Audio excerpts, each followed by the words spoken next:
I don't care that Joe Biden said the words, "I'm for the public option." Did Joe Biden fight for the public option? Of course not. Has Joe Biden ever truly, as a senator, fought for universal health care? Of course not.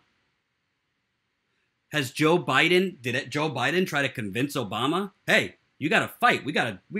Joe Biden knew how the Senate worked more than Obama. Joe Biden was in the Senate forever before he became vice president. Did Joe Biden say to Obama, President Obama, we're coming out of a disastrous 8 years. You just crushed the opponent. We have a filibuster-proof Senate. This is the time for, even forget Medicare for all, at least a public option.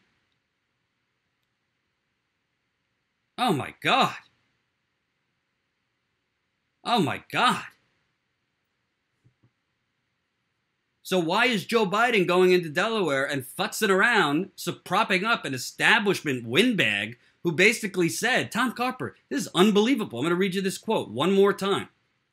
He says, Carper did support a watered-down version of a public plan, but he refused to support the full version because he asserted, quote, it would give the government an unfair advantage in the marketplace by allowing it to negotiate prices initially based on Medicare. So this is the mindset of, quote, the resistance.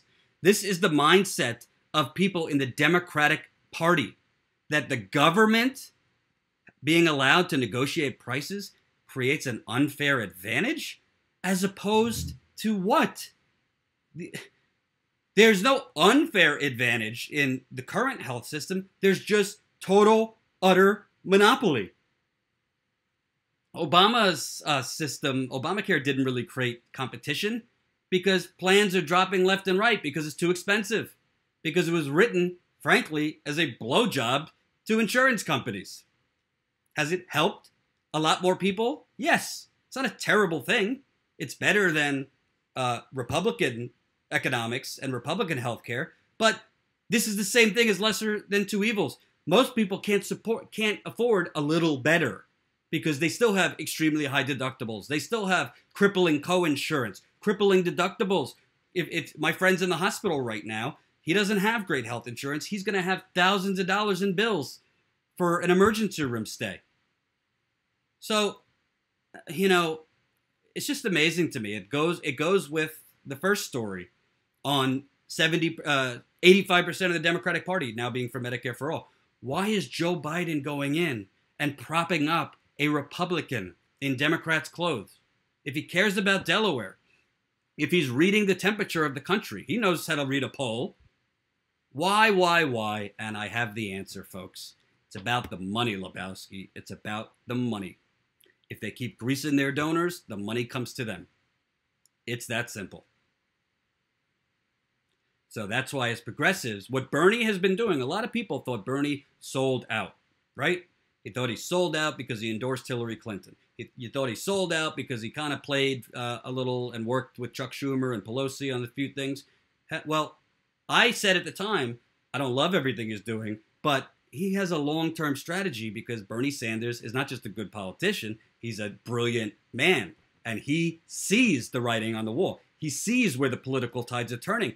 And Bernie Sanders is a large reason you see those poll numbers of Medicare for all, because he has been out educating the American people. I always say this, most people are not lacking education or compassion. Most people don't know what the fuck is going on because you have CNN, MSNBC, BuzzFeed, Associated Press, and all this mind-numbing nonsense feeding out Trump's tweets, Russia propaganda, Playboy models, and bullshit. All day, every day. That's why most people are asleep. That's why my mother this morning, I had to explain to her why, if you paying a little more in taxes so everyone can have health care, how much do you think you're paying so we could have 17 years of war in Afghanistan? How much do you think you're paying so that Trump could give $2 trillion in tax cuts to the top 1%? We're all paying for it. Reminder, folks, this is a super chat. It is Friday, so if you're in a good mood, feel free. Endo, porn stars are people tour.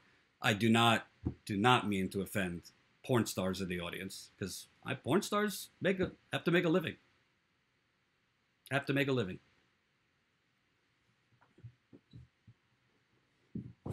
So, I'm just getting riled up.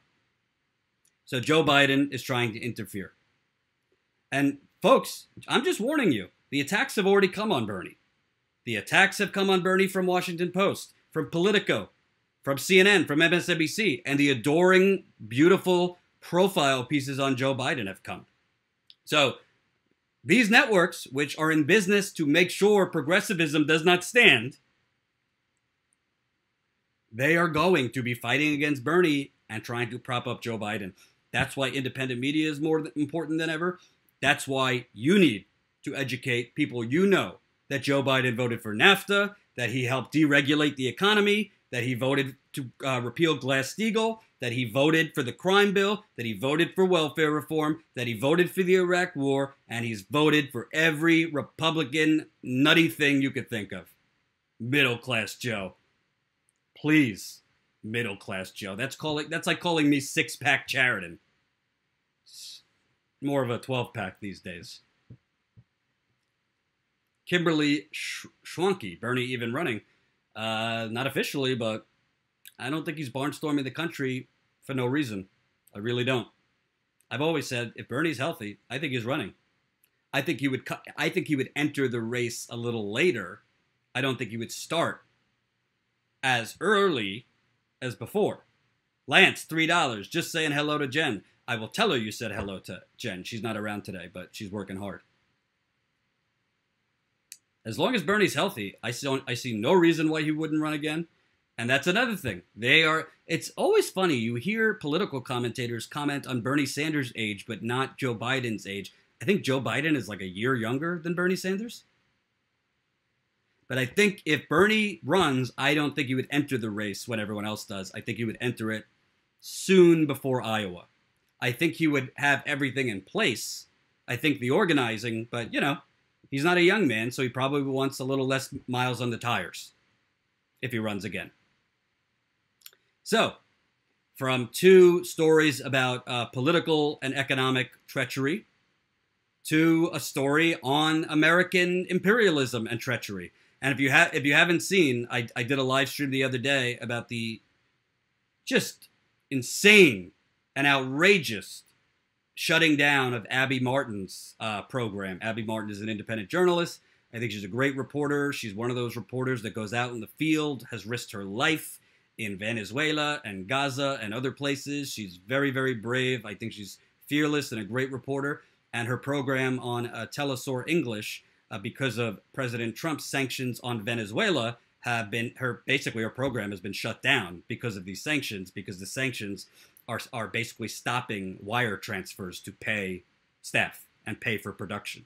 So definitely go check out those videos on the channel when you're done with this live stream. And press the share button. Let's get this out to as many people as possible. Facebook. It's always crazy on Facebook because I have over 20,000 likes on Facebook, yet I only have 19 viewers. That's called suppression. That's called Facebook's algorithm not actually sending the video to people. But this is the reality we live in. Again, statuscoup.com is almost ready. We're going to be launching it in the next few weeks. And we are going to be going live on statuscoup.com, appointment internet, on the daily. Same time, daily. Of course, if I'm in the field, sometimes I won't be live at that time, but we're going to try to have somebody in the same time slot every day, so you don't even need a notification. You know when we're live, and you know where to go. That will be statuscoup.com. We're going to have other things at statuscoup.com that no one else has. I also am very, very interested, actually. I'm not going to give you the name, but I'm very interested for our website and our network of having a prominent section for activists. I want to be able to show what is going on, as much of the activism going on around the United States. So that includes what kind of protests are going on against pipelines, where they are, and how you could get involved if you want to. What protests and activity are going on for Black Lives Matter? What's going on for DACA? What's going on for Medicare for All? What's going on? And there needs to be one central hub. And that means you guys sending into us what's going on in your community. Whether it's protests, whether it's organizing groups, you name it. We want that stuff coming to us. So we are in the process of setting up the infrastructure to take in that kind of information and publishing it on our site.